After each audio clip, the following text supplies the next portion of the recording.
ಏನ್ ರಾಮ್, ಒಂದ್ ಫೋನ್ ತಗೊಳಕ್ ಇಷ್ಟ ಹೊತ್ತಾ? ಏನ್ ಮಾಡ್ತಿದೀಯಾ?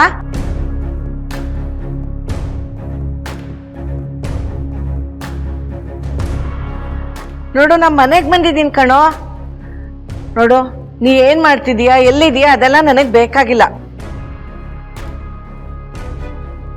ನೀ ಈ ಕೂಡ್ಲ ತಕ್ಷಣ ಹೊರಟು ಬರ್ಬೇಕು ಮನೆಗೆ. ನಾನ್ ನಿನಗ್ ಕಾಯ್ತಾ ಇರ್ತೀನಿ.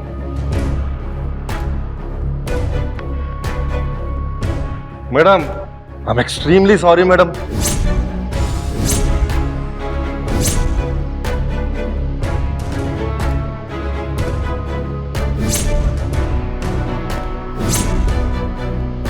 ಇವತ್ತು ಸರ್ ಸಿಕ್ಕಾಪಟ್ಟೆ ಬ್ಯುಸಿ ಆಗಿದ್ದಾರೆ.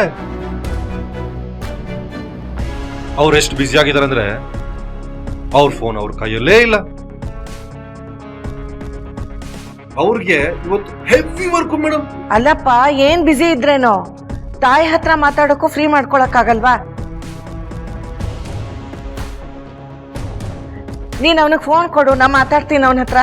ಮೇಡಮ್, ನಾನ್ ನಿಮ್ಗೆ ಇಷ್ಟೇ ಹೇಳಕ್ಕಾಗೋದು, ನೀವೊಂದು ಕೆಲಸ ಮಾಡಿ, ಆಮೇಲೆ ಕಾಲ್ ಮಾಡಿ. ಓ ಸಾರಿ ಸಾರಿ ಸಾರಿ, ನೀವು ಆಮೇಲೆ ಕಾಲ್ ಮಾಡಿದ್ರು ಬಾಸ್ ನಿಮ್ಗೆ ಸಿಗೋದಿಲ್ಲ madam. I am very sorry. Thanks for calling. ಬಾಯ್.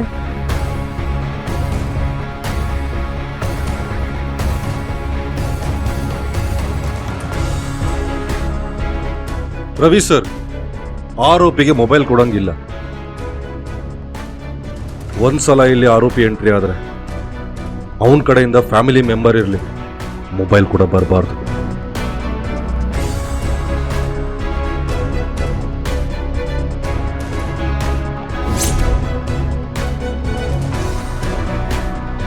ಯಾರವನು?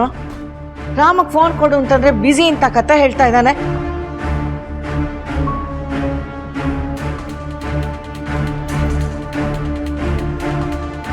ಏ ವಿಶ್ವರು, ಯಾರವನು?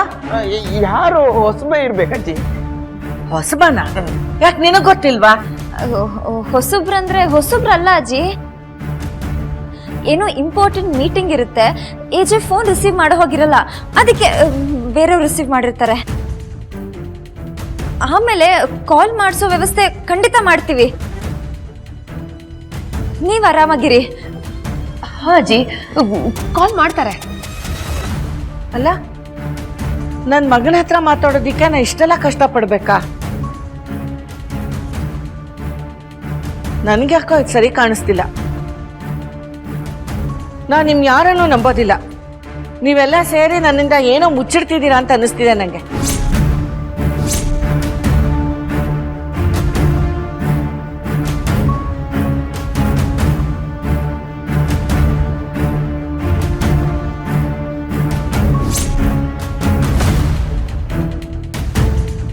ಸರ್, ದೊಡ್ಡ ಮನುಷ್ಯರನ್ನ ಯಾಕೆ ಸರ್ ನಿಲ್ಸಿದ್ದೀರಾ?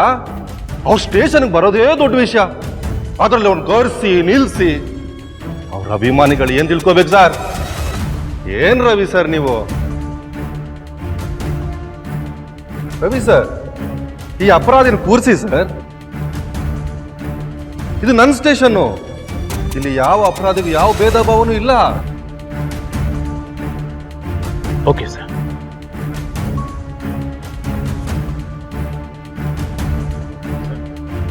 ಕೂತ್ಕೊಳ್ಳಿ ಸರ್.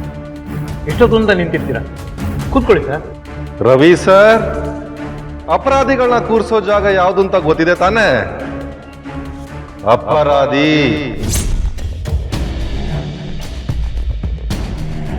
ಸರಿ ಸರ್. ಸರ್, ದಯವಿಟ್ಟು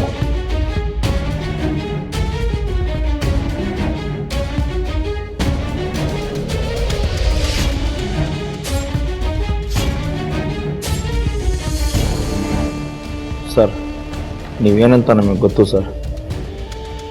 ನಾವು ಕಳ್ಳರೇ ಇರ್ಬೋದು, ನಮ್ಮ ಹೊಟ್ಟೆ ತುಂಬಿಸ್ಕೊಳ್ಳೋಕ್ಕೆ ಹೊಟ್ಟೆ ತುಂಬಿರೋ ಜನ ಹತ್ರ ದರಡೆ ಮಾಡ್ಬೋದು. ಆದರೆ ಯಾರು ಒಳ್ಳೆಯವರು ಯಾರು ಕೆಟ್ಟವರು ಅಂತ ಕಾಣ್ದಿರೋ ಕೆಟ್ಟ ಮನ್ಸಂತೂ ನಮ್ದಲ್ಲ ಸರ್. ನೀವು ಕೂತ್ಕೊಳ್ಳಿ ಸರ್.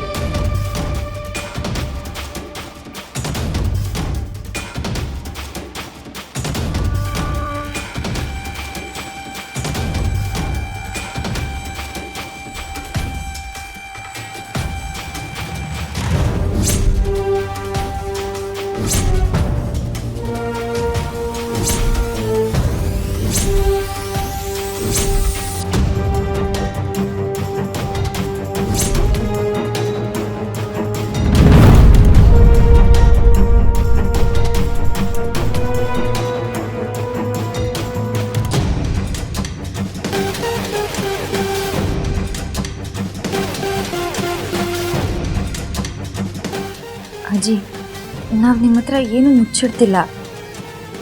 ನೀವು ಟಯರ್ಡ್ ಆಗಿದ್ದೀರಲ್ಲ, ಅದಕ್ಕೆ ಏನೇನೋ ಮಾತಾಡ್ತಾ ಇದ್ದೀರಾ.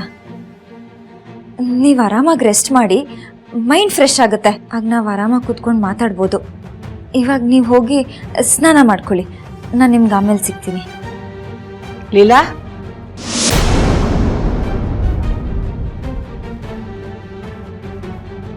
ಎಷ್ಟೋ ನಾಟಕ ಮಾಡ್ತಿದ್ಯಾ ಅಲ್ವಾ? ತೀರಾ ಇಷ್ಟು ಸುಳ್ಳು ಹೇಳೋದು ಒಳ್ಳೇದು ಅಂತ ನಿನಗೆ ಅನ್ಸುತ್ತಾ?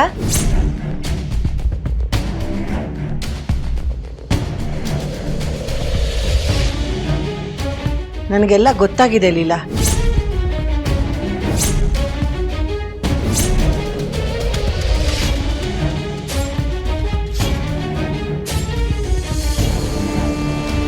ಏನ್ ನಡೆಯುತ್ತೆ ಅನ್ನೋದು ಗೊತ್ತು, ಏನ್ ನಡೆದಿದೆ ಅನ್ನೋದು ಗೊತ್ತು.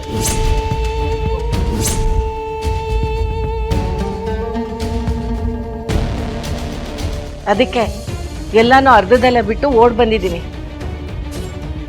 ನನ್ನ ಹತ್ರನೇ ಏನೂ ನಡೆದೇ ಇಲ್ಲ ಅನ್ನೋ ಥರ ನಡ್ಕೋತಿದ್ಯಲ್ಲ, ಇದು ಸರಿನಾ? ಅಜ್ಜಿ, ನೀವೇನು ಹೇಳ್ತಿದ್ದೀರಾ? ನೀ ಹೇಳ್ತಿರೋ ಸುಳ್ಳೆಲ್ಲ ನನಗೆ ಗೊತ್ತು. ಅಜ್ಜಿ, ಅದೇನಾಯ್ತು ಅಂದ್ರೆ... ಸಾಕು ಸುಮ್ಮನಿರೆ. ಈ ಮುದುಕಿ ಮನೇಲಿದ್ದಾಗ ಇವ್ರ ಮಗನ ಹತ್ರ ನನ್ನನ್ನು ಸೇರ್ಸಕ್ಕೆ ಏನೇನೋ ಮಾಡ್ತಿದ್ಲು. ಈಗ ತೀರ್ಥಯಾತ್ರೆಗೆ ಹೊಟ್ಟೋಗಿದ್ದಾರೆ, ನಾನು ಆರಾಮಾಗಿರ್ಬೋದು ಅಂತ ಅಂದ್ಕೊಂಡಿದ್ದೆ. ಈಗ ಅಜ್ಜಿ ಮನೆಗೆ ವಾಪಸ್ ಬಂದ್ಬಿಟ್ಟಿದ್ದಾಳೆ ಅರ್ಧಕ್ಕೆನೆ. ಇನ್ನು ಇವ್ರ ಮಗನ ಹತ್ರ ನನ್ನನ್ನು ಸೇರ್ಸಕ್ಕೆ ಏನೇನೆಲ್ಲ ಮಾಡಬಹುದು ಅಂತ ನಾಟಕ ಮಾಡ್ತಿದ್ಯಾ ಅಲ್ವಾ? ಈಗ ಬಂದಿದ್ದೀನಲ್ಲ, ಇನ್ನು ನಿಮ್ಮಿಬ್ಬರನ್ನು ಹತ್ರ ಸೇರಿಸೋದೇ ನನ್ನ ಕೆಲಸ. ಅಜ್ಜಿ ಇಲ್ಲ ಅಂತ ಆರಾಮಾಗಿದ್ದೆ ಅಲ್ವಾ? ಇನ್ ಮುಂದೆ ನಿನ್ನ ನಾಟಕ ಎಲ್ಲ ನನ್ನ ಮುಂದೆ ನಡೆಯಲ್ಲ. ಅಯ್ಯೋ, ಇಷ್ಟೇನಾ? ನಾನು ನಿಜವಾಗ್ಲೂ ವಿಷಯ ಗೊತ್ತಾಯ್ತೇನೋ ಅಂತ ಅನ್ಕೊಂಡ್ಬಿಟ್ಟೆ. ಹ್ಞೂ ಅಜ್ಜಿ, ನೀವೇನು ಹೇಳಿದ್ರು ನಾನು ಮಾಡ್ತೀನಿ. ಮೊದಲು ಏಜೆ ಮನೆಗೆ ವಾಪಸ್ ಬರಲಿ. ಅಜ್ಜಿ, ನೀವು ಹೋಗಿ ಸ್ನಾನ ಮಾಡಿ ಮಲ್ಕೊಳ್ಳಿ.